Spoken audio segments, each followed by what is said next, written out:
Okay, so what happens is this is a two-step process. First, we measure the blank, and we can store the profile for later replication in a database in the computer.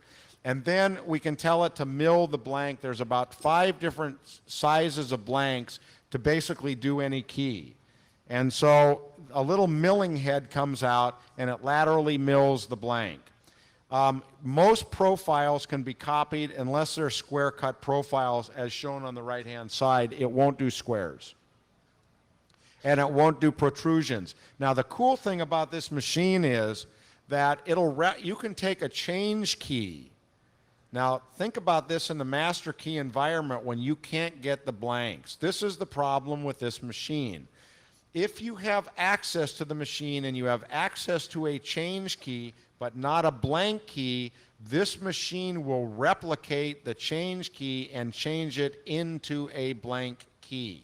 So you have no access problems for the blank keys. This is why this whole master keying issue has become so critical. And again, here's what the blanks look like, and here's what the cut keys look like. And what it does is it actually samples and approximates the words in the lock so it doesn't absolutely precisely represent the key. Now, what's really cool about this machine, I've been working with the manufacturer in Germany. There's now software out for this machine that you can take a photograph of a keyway. You gotta love science.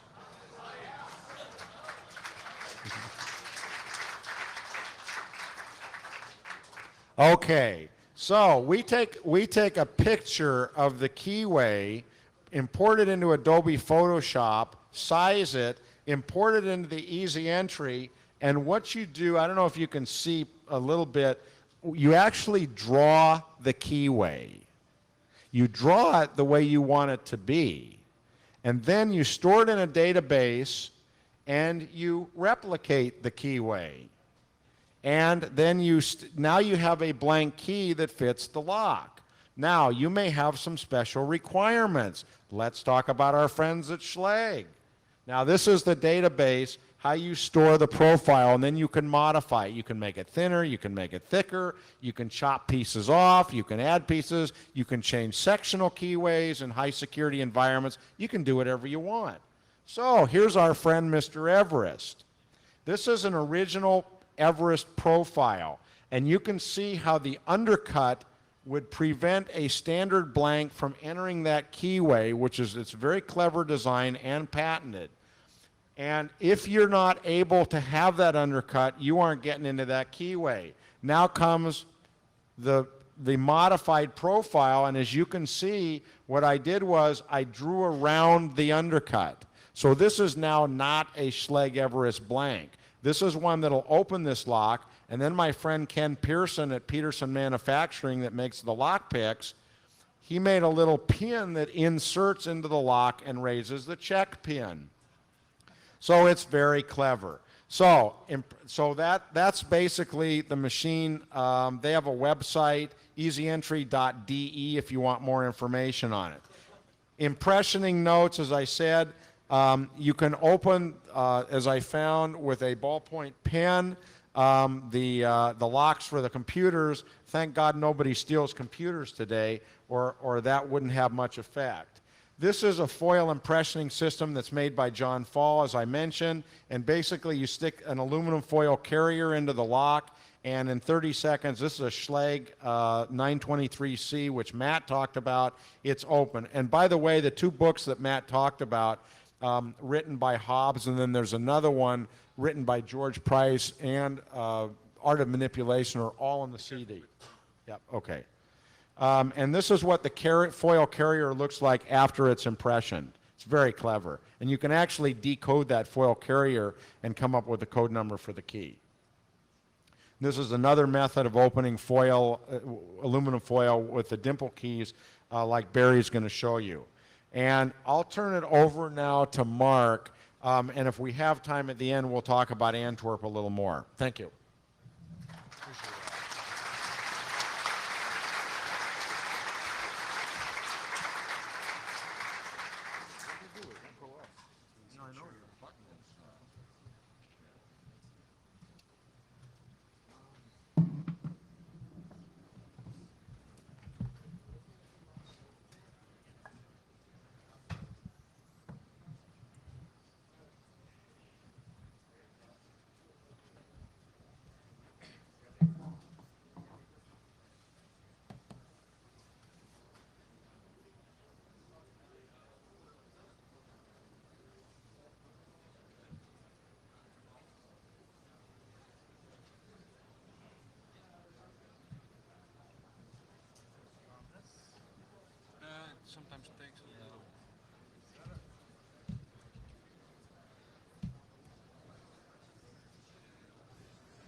Oh, let's see. How do you do that with them?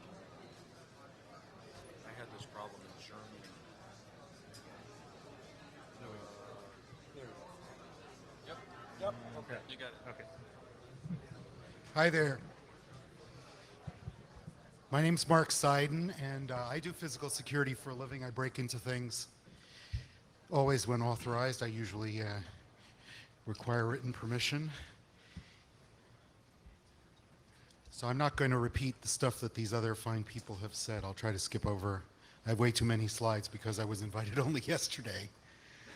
I'd like to step back a bit, though, and look at the bigger picture here, which is not focusing on locks, but focusing on the system issues. Locks are just one component which fit into a gestalt which most manufacturers don't even bother to understand. The users who install also don't bother to understand the context in which the lock or the things around it are installed. So this fits in a much bigger context of physical security, which has been getting smaller and smaller since 9/11, and a number of features in the enterprise environment, in the business environment, have been reducing physical security, specifically, for example, reliance on external parties, outsourcing and offshore development. That means you're depending on all these, and co-location sites. This means you're depending on all these external people to do the security for you, rather than doing it yourself. Even in the enterprise, if you work in a business, you'll discover there's fragmented responsibility and authority between sysadmin and networking and legal and facilities, and often there are multiple sites, so there are different people in different locations that have responsibility for stuff, and there's a lot of gaps between these competing parties, so stuff will just fall into the cracks. There's very little budget for remediation of older facilities, problems with older facilities, like locks that were installed 35 years ago.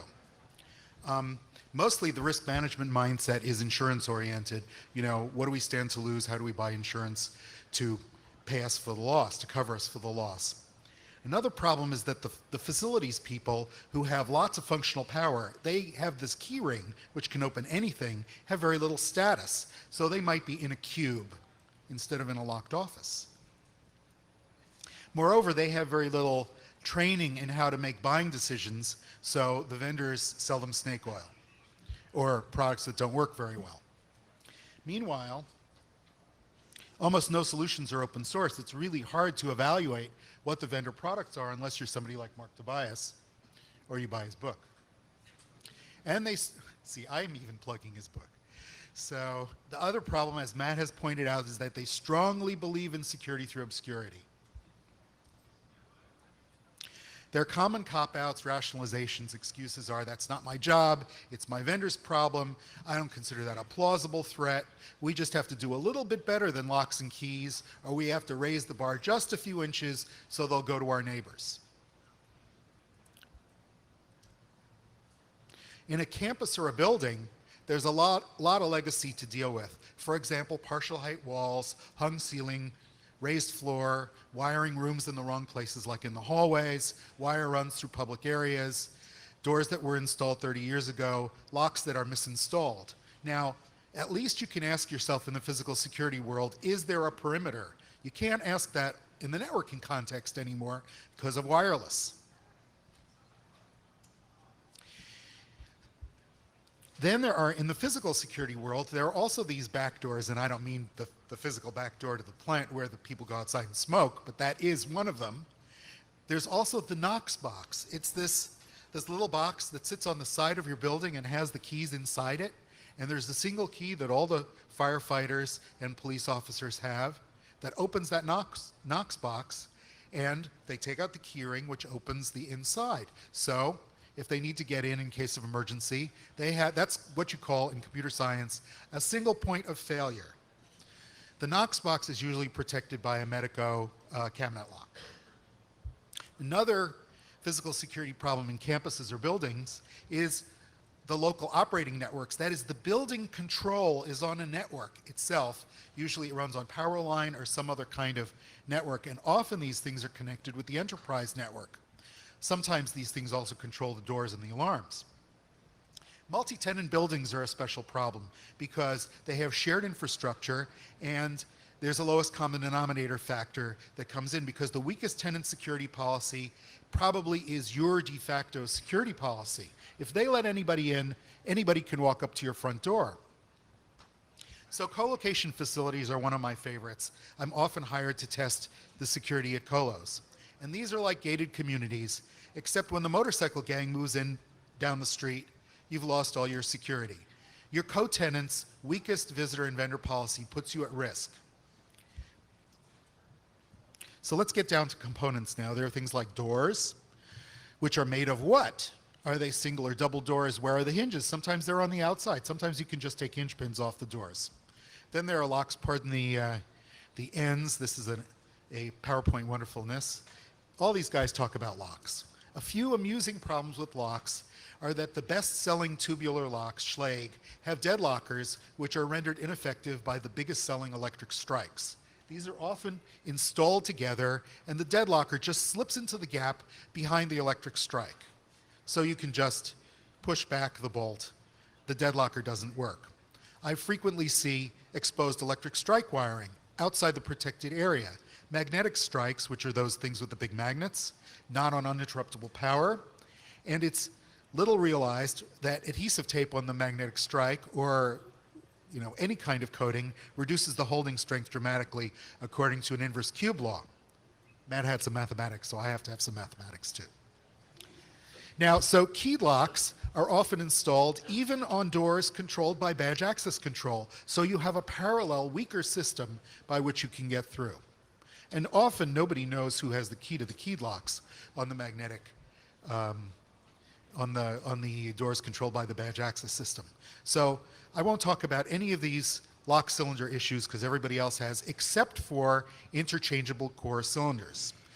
Interchangeable core cylinders have a special key called a control key, which you can use to remove the core and replace it with a different core. In other words, rekey the lock quickly. The problem is that the control key is often even more universal than any master key.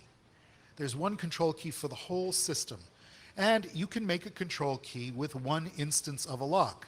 One comment on Mark's description of systems that avoid the master keying vulnerability that Matt described is that you can still take apart any instance of any of these locks and figure out what the sidebar combination is. So, it leaves a trace. There's a hole in the door. Some lock has disappeared. Maybe a padlock has walked off. But you still only need one lock to reverse engineer the entire system. Mark, let me just Go ahead. let me just make one comment. That's true if one sidebar code is used in the whole system. That is not true, as I said, if there's multiple sidebar codes that Medico and ASA have the capability of developing or generating, which no other system does. If you take a target lock with a different sidebar code than what you're going after, you aren't going to open it. Okay, that's the problem. Thank you. The real problem with physical locks is that revocation of rights is unacceptably difficult and expensive. I learned to pick locks at Columbia University in the 1960s, so that I worked for the radio station there, and we wanted to report on kids getting beat up by cops on campus, and we didn't want to get beaten up or tear gassed ourselves. So I made keys to the tunnels under the campus and the buildings so we, the radio station, could report on what was going on. I went back for my 25th college reunion. So in other words, you are a terrorist. That's right. I was a terrorist, okay. but now Sounds like Les call me Miserables. grandpa terrorist. So when I went back for my 25th reunion, guess what? My tunnel keys and my front door keys to the building still worked 25 years later. So this is just a demonstration that revocation of rights is seldom, if ever, done because it's enormously expensive. So what do we use instead? We use computer access badge systems. So there's a computer and a database involved. I can hear you saying, uh-oh. It's wired somehow to microcomputer-based panels with local caches of access rights. And these things used to be connected on local wiring, point-to-point wiring, but now they've networked it all. And how have they networked it? They put these Lantronix terminal controllers in front of it.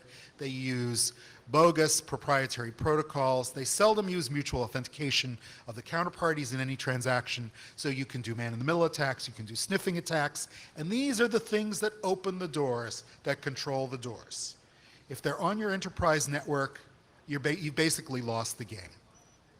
The manufacturers leave in backdoors for the installers and the maintainers and maybe others, and they don't document any of them. The only way you could find these backdoors is by reverse engineering. And then there are these cards which let you in, prox cards, an early example of RFID tags. They have a short number which is sent by RF to the reader, and these can be read remotely by an attacker. While you're in the elevator, somebody can walk up to you with a battery-powered reader and read the card in your wallet.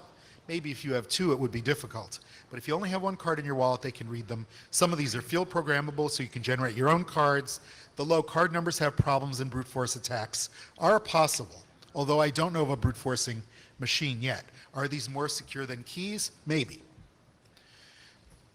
So here's a case study that I did with Mark Chen at a financial institution where we decided it would be fun to break into the badging system, which would gain us access to everything else. I won't name the vendor on the tape, but this system was running SCO Unix on a PC with basically all the services turned on, serial wiring to guard stations. A root password was published in the user manual, R00T. When we called tech support and said, why did you publish your root password? They said, oh, you don't want to change that, you know. That could create big service problems for us. We couldn't support you. Dial-up modems, which they also recommended always be left on. So of course I logged on as root and started poking around. It was listening for TCP connections on 21 ports. The source was on the machine. It was open source, but not because they believed in open source. It was for their convenience, so they could compile in features. And so I was looking at ifdef Jetway, ifdef US House. I was starting to get alarmed. Other ifdefs included LDS Church, GE King of Prussia, which I think makes nuclear gadgets or jet engines or something, University of Washington, Corning, US Senate, University of Southern California, Yale University Medical Center, and 5 airports by name, all the British airports. And their customers included 50 airports, prisons, all the state correctional institutions in Pennsylvania. I was visualizing musical cells. At midnight, we'll just open all the cell doors and see what happens. So looking at the database schema was really instructive because the system has this concept of passkey, a magic word. You type at the guard terminal and it conveys various privileges. It's like a password but without a login. And all of these things were in a database table, lightly obfuscated. So of course we extracted the passwords and we noticed there was a special passkey, a magic function of the date, which conveyed system manager privilege to anyone who knew how to compute it. So you could just type in this number and boom, you were the super user. This was not documented. So of course an attacker could do anything, including musical cells, create stealth badges, alter code, disable the logging mechanism, remove or alter the log records. There are general problems with sensors and alarms, which I don't have time to talk about, or Barry won't have time to demo. I won't talk about video, but video has its pluses and minuses. Particularly, you may discover this when the pin of your ATM card is sniffed by someone who has installed a surreptitious video camera pointed at the keyboard and has put an overlay card reader on the ATM. I'll just talk about this colocation case study. I was hired to test security at a big colo, one run by a publicly held company with vaults, they called them vaults, cages and cabinets on a raised floor. But the raised floor was the plenum for the cool air, which would flow through the raised floor, go through vents in the vault, and go up into the ceiling. So basically, this was just an enclosed area with an open floor and an open ceiling. Naturally, you could go over the ceiling or under the floor, but they said, we have passive infrared sensors. We're protected by motion sensors in our vault. So I decided to test it. I submarined under the floor, popped up, waved at the motion sensor. 20 minutes later, nothing had happened. So I walked out of the door and I waved at the camera, put up a sign saying, bust me, nothing happened. I walked out the door with a PC. I mean, how did I get in the first place? I walked in the back door, and they buzzed me in because I had a legitimate-looking badge, which I had forged. So, of course, what you find out is that the motion sensor is for their convenience. It's a request to exit sensor. It shunts the switch on the door that enables you to leave without setting off the alarm. If you force the door on the way in, it would set off the alarm. But if you're walking out, no alarm. So they didn't ask themselves the question, how could somebody get in the space when nobody entered? There's been nobody in the space for 48 hours, but suddenly there's movement in the space. Isn't that abnormal? Well, no, because they have no integration between the motion sensing and the access control and the alarm. They're all disintegrated systems. Identity, I'll just leave you with one thought question, which is the last bullet here. Is it better for your colo to accept your driver's license or to issue you their own credential containing a shared secret or to check your face in a database? And my claim is that private credentials are much better these days because anybody can make driver's licenses. Like this guy who forged the identity. This is Abraham Abdallah, who pled guilty to large number of counts of forging the identities of 211 of the Fortune 400 richest people a few years ago. The USGAO also has been doing experiments on phony driver's licenses. They determined that if you filled out this form, which asks you questions like, are you a fugitive from justice? Are you subject to a court order restraining you from harassing, stalking, or threatening? Or have you ever been adjudicated mentally defective? If you answer any of these questions yes, well, then you can't get it. But if you answer them all no, and you have a driver's license, or you have something that looks like a valid driver's license, which you can make using stuff on eBay, you can buy stuff like this in the 5 states with minimum Brady law enforcement. The reason why is they look up your driver's license in a database. And if they don't get a hit, then you must be a good guy.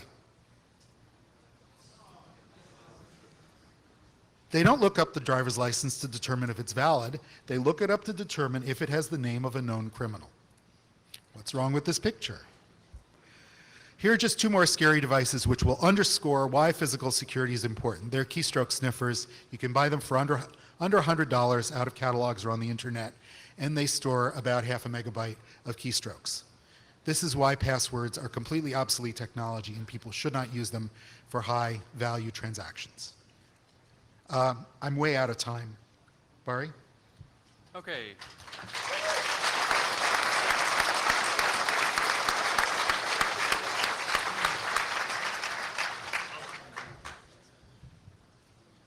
Okay, then for the last 30 minutes, I'm going to do some demos, and then hopefully some people can ask questions as well. As many people of you know, I'm chairman of the Dutch sport group TOOL, which is spelled with 3 O's. It stands for the Open Organization of Lockpickers. And we kiddingly say that the 3 O's stand for you have to practice over and over and over again to become any good at lockpicking. Which really is true. I mean, at this moment, I'm very, very busy with my business, which is the cryptophone. That's where I spend most of my time designing a secure phone, which looks like this. It's an open, or the source code is available of this phone. We try to make a phone that is untappable and as secure as possible by publishing the source. And this really takes up a lot of my time. So unfortunately, I've not been involved in lockpicking for the last 2 years as much as I would like to.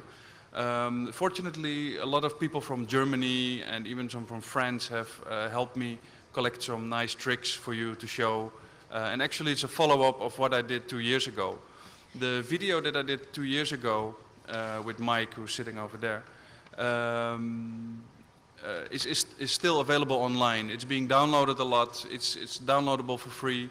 If you go to website, if you go to our website www.tool.nl with 3 O's, TOOOL.nl, you'll find a link to the free download of all the things that we did last year, and that included the electro pick, that included the foil dimple impression, that included a lot of things. So I'll now focus to some other things that we've been up to. One of the things is that we're being recognized more and more as a serious party, as a serious player by the lock industry. For instance, we have found a severe, a very extreme severe vulnerability in a lock that I will demonstrate now. I promised the guys that made the lock, the manufacturer, that I would put a little tape over their brand name because,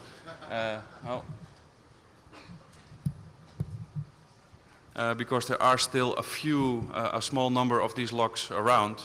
But what actually happened is that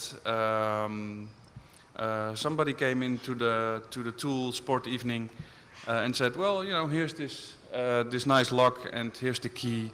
And, well, this, of course, works and it operates. But he found that if you insert a blank key and you put it into the lock, you put pressure on it, you take it out, but you leave the tip in, wiggle it a little bit, it's open.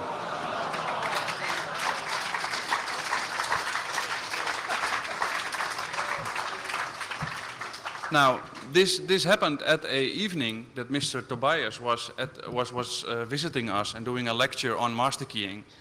And, you know, we all looked at each other and he said, well, you know, this is just a lucky combination of pins and it's a one thing go. But then we thought about it some more and we discovered that it actually was a vulnerability that applied to all the locks, the complete series of locks ever made in this series. And we figured out what happened. The factory that manufactures these locks actually didn't manufacture all of it. They only did a part of it. What happened is that they bought the locks from a cheaper manufacturer, and when they got the locks, they were completely assembled, but they were filled with all the combination pins 3. So the pins would be all at the same length, 3, 3, 3, 3, 3, and they would have a blank key that looks like that's cut a little bit deeper. There would be a whole line of ladies sitting there with a pinning kit. They would insert the key, they would insert the blank with the 3, turn the plug 180 degrees, remove the plug, re-key the pins with a new combination, for instance 15753, and put it back in. Now, so far there is no vulnerability. But what happened is that the factory that sold the locks used pins, the top pins, of a diameter of 2.2 millimeters. And they replaced the low pins with pins of 2.0 millimeters, which means that they are actually more thin. So the pins that the key touches are more thin than the pins that are on top of it. So if you turn it a little bit, if you put a little tension on it, the gap that normally is 2.3 millimeters goes to 2.0 millimeters, and the pin that's 2.3 millimeters cannot fall down anymore. So I phoned the factory and I said, well, you know, you have a serious problem.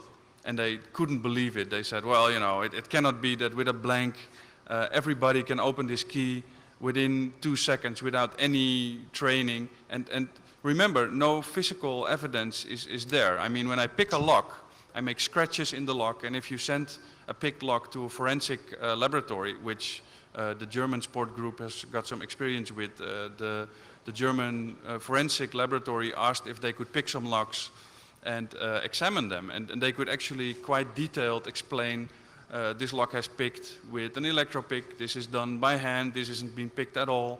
But with this technique, nobody would ever find out. So somebody could rob your complete house, and you know, you really have tough luck because there's nobody who can prove that you didn't lose a key or problems like that. So that gave us quite some credit to the industry, especially since we came to them. You know, we could have gone to the 8 o'clock news or whatever and make a big fuss out of it, but we didn't do that.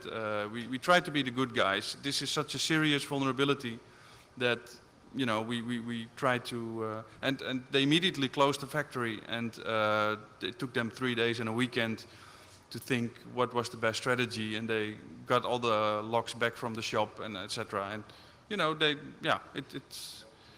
handled it well.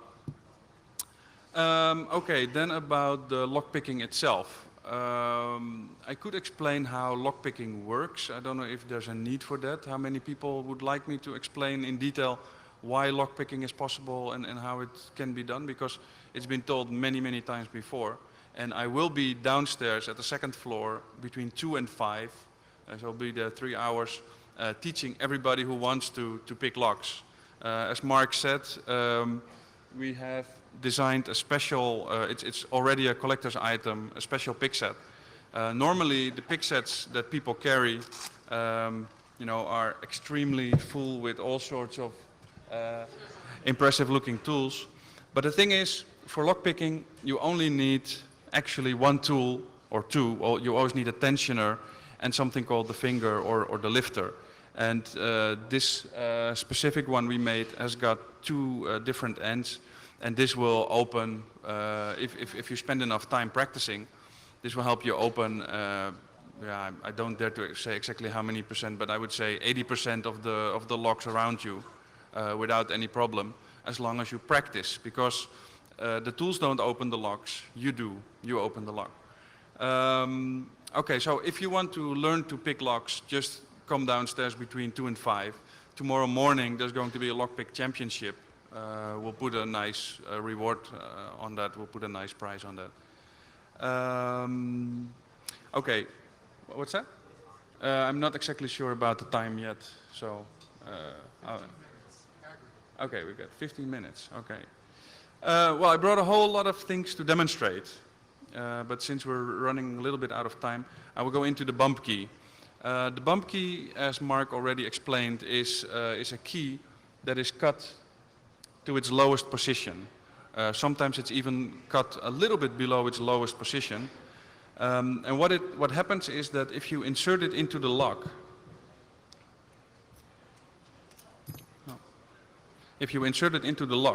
of course it will not turn because the pins are not in the right position. What you do is you take out one click, so you remove it a little bit, and then you hit it. I'm not sure if I can do this on camera. Oh.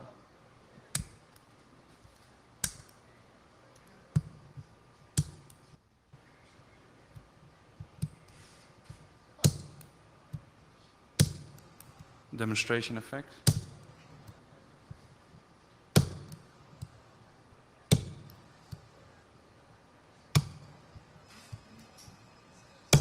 Open. Okay.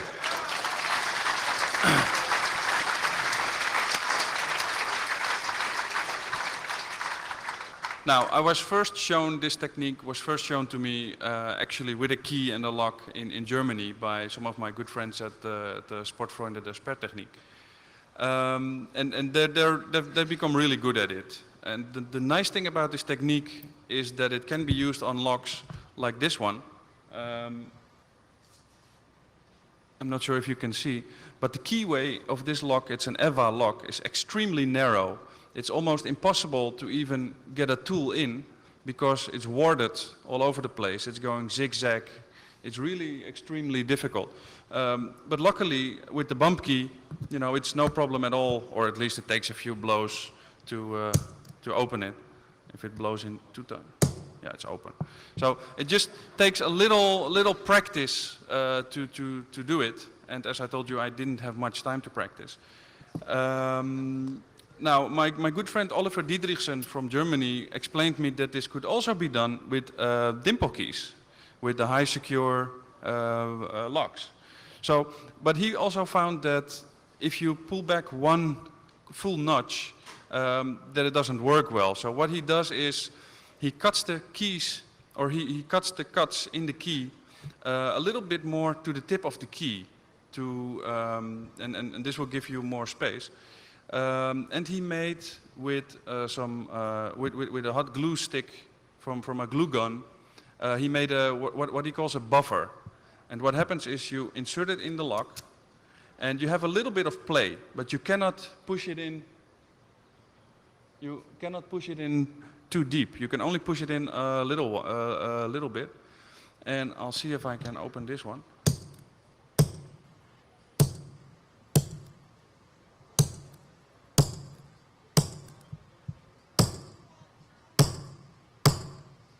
making dents in the table. Ow.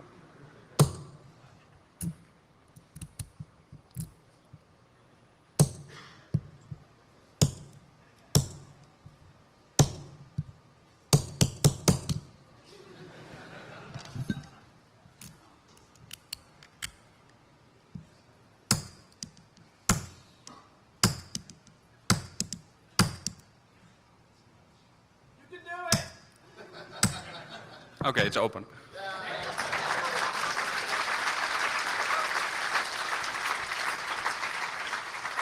No, but this is what I mean with if it wasn't with the help from some of my friends of Germany and France, I wouldn't be able to show you all these tricks because I really don't have that much time to really go into you know, nights and nights of playing with all these things. I hope to do it a better prepared job maybe next time. Some trick from France then. There is a Bricard lock, and the Bricard lock is special that the key itself has got 2 rows of pins next to each other. I don't know if you can see it, but it's a very sophisticated system.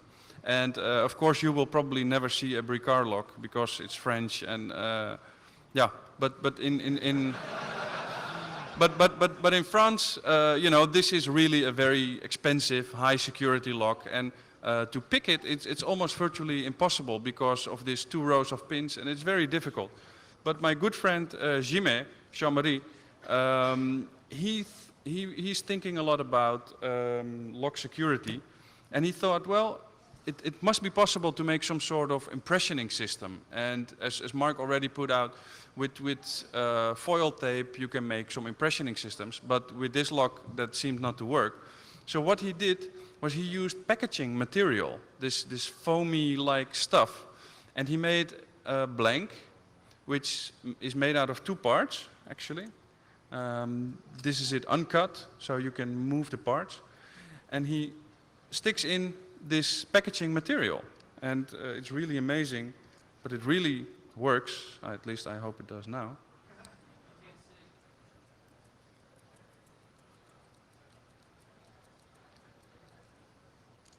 No.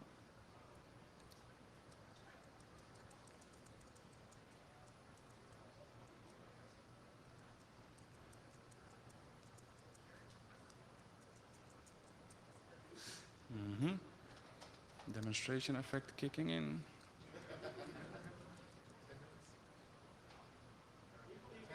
No, okay, but okay, I'm gonna remove it from the camera. Do you want people to queue up for questions while he's demoing? Yeah, it's good. Okay. Yeah. So while you're doing that, I have a quick question. What kind of lock do you have on your door? Okay. The reason, what is also my daytime job is making sure the physical security of the space around the cryptophone area. I mean, we're making secure phones to keep the bad guys out, but these bad guys have almost unlimited resources. So the thing is, I need to be at the state-of-the-art level of making sure that nobody enters our building without them compromising our computers or the systems that we work on. So I'm not going to tell you. Okay, it's open. It's open. It's turning. But I can tell you that a lot of computer security is involved. It's not only a mechanical system we use. I can tell a little bit. It's funny that. Oh. By the way, if you want to harass us with questions, please queue up at the microphone in the center. We only have a few minutes left, but if you want to yell at us with questions or just say harassing comments. Yeah, one real good secure lock system is by Abloy. It works with disks, and I did open a couple of disk locks the last time from Abbas. But this is actually much more sophisticated. It's got a double locking bar, and if I was to recommend locks, it would probably be the Medeco M3, the ASA V10, and the Abloy systems, because these are really the high secure systems. Okay, if you have a question. Yeah, I have a question about the bump key method. Does that work on the majority of locks? Yeah, it works on an amazingly amount of locks. The only thing is you need time to practice. You really, if you think you can open any lock with 3 strikes with the first time you try it, you're wrong. But if you practice with it, you can open a large amount of locks. It works the same as a pick gun. It elevates the pins up. And it's a timing matter as well. So you need to strike, wait a fraction of a second, and then turn. If you turn at the moment that you strike, you're not going to open it. It's really a timing matter. It's really something. And are there any locks that that method doesn't really tend to work on, or because of the style of the lock, or? Well, as I said, the Medicos, the ASA V10, the lock with the sidebar, and the Abloy, they're completely resistant against it. It works on a variety of locks. It works on padlocks, it works on door locks, it works on an amazing amount of locks. All right, thank you. You're welcome. My friend Mike. Hi, Barry. First off, great presentation, guys. But the one thing that I think Mr. Tobias, if that's the right name, he was the only one that really touched on the fact that locks are one of the weakest links in all of security, and that you can cut through the drywall or go over the walls or under, as he said, in just that, in the general feeling of that. Now, considering that, when we talk about this lock has a terrible weakness here and that lock has a terrible weakness there, as a whole security-wide thing, do you really feel the lock is that important to the security chain? Yes, it is. It It still is a point of attack. Yeah, I mean, I think one advantage is that from the attacker's point of view, if you attack the lock, you often leave very little forensic evidence. So one property of the lock, as opposed to punching a hole through the drywall, is that you don't discover the attack until much later. And so, that's one reason that locks are important to study in and of themselves. But it's absolutely true that these are just part of a larger system. And if you're concerned with securing something, you have to look at everything. Yeah, you really want defense in depth, which means locks, alarms, video, everything. The key distribution is often a problem. If you can find the facilities guy who's left the key in the coffee cup, well, and then you impression it, then you have forever entry. So it's not the lock that's the problem, it's the way the keys are stored. Okay. Hi. One of the questions that I have focuses more on the kind of like some of the automotive cars where you have the microchip embedded within the key system. Now, as far as the additional spin regarding like tumblers, or if there's something else needed to activate the chip so that the lock turns. So there are a bunch of different kinds of those. Some of them are really unsophisticated. Some of the earlier ones with that computer chip turned out to just be a resistor, and with 15 or 16 different values. Actually, that was it's a pretty good system that's still out there because it's easy. Right. And it works. But some of them have challenge response these days. So they're really transponders with RFID. Challenge response is very sophisticated. So the problem is you can't tell what it is. By the way, why do you want to steal cars? Actually, something about a friend of mine who had misplaced one of his keys, and since Right. it cost about Good story. No, $500 for a replacement key from GM. I mean, yeah. Well, since he did. I'm not sure why you want to deprive those good people at GM of their $500 for your replacement key. So, I don't sorry, know. We have a couple minutes, so please. Okay. Quickly. Can we take one more question? Actually, in addition to his, that's the Texas Instruments Tiris system that they're using. Challenge response-based RFID. I was actually about to ask you about that. Last question, because we have to be out of here, unfortunately. SpeedPass system uses the exact same technology. Have any of you gone into any sort of analysis of this? You can look at Dave Farber's list, interesting people. There has recently been a thread on EasyPass, FastPass, how it works. It's basically a very simple RFID. I have the equipment to read them down in my room right now. Say that again? I have the equipment to read them down in my room right Very now. good. Send me We'll an talk later. email, would you? Yes. No Okay. problem. I think Please. let's each take a one sentence parting shot, since we have to be out of here right now. Okay. Well, thank you very much, and I hope to see you at the second floor between 2 and 5 today and tomorrow. Thank you very much.